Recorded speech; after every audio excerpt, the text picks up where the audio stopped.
to the body, and now he looks to close it.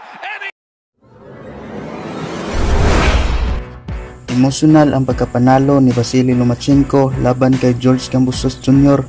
habang ipinahayag sa lahat mga idol. Isa yan sa mapag-uusapan natin ngayon. Pero bago ang lahat mga idol ay nanyayahan ko muna kayo na mag-subscribe at mag-like and share sa ating video. Marami pong salamat.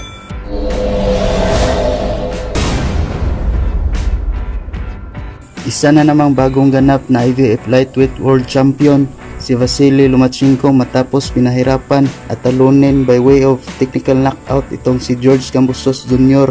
sa round 11.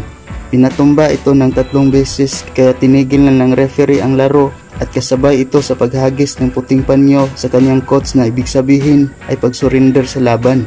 Upang maiwasan ang pagtamo ng malaking damage sa katawan ni George Kambosos Jr. mga idol. Kahit pa man na hindi technical knockout si George Kambosos Jr. ay hindi na ako magtataka kung panalo pa rin itong si Vasily Lomachenko. Kasi sa round 1 hanggang 11 ay halos sa kanya lahat ang patama. At sa huli ay nakuha niya ang panalo, kung saan ay naging emosyonal siya mga idol. Nagpapasalamat siya sa lahat pati na rin sa kanyang ama, kung saan sinabi niya na ang belt ay para sa kanyang ama. Pakinggan natin mga idol. There seems to be some emotion here. What does this mean to you? First of all, I wanted to thank our God, Jesus Christ. Thank you very much. Second one, I wanted to appreciate my opponent, George, his team. They are a strong team. And of course, I want to say big thank you to my team, my father, my coach, my Andre, Egis, Ras, my family, my kids, my friends, and of course, for us people, I wanted to say big thank you for support boxing. Thank you very much. God bless you.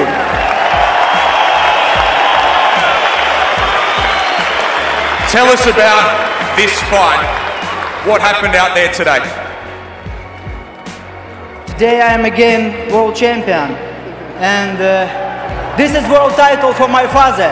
I box in this fight for my father. I want to say big thank you and appreciate it to him. He trained me, he built me, and he deserved it. This is belt for my father.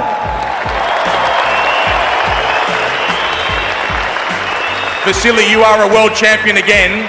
What do you want to do from this point onwards? I want to come back home to my family and spend my time with my family. Thank you. That is the great Vasily Lomachenko, a world champion again.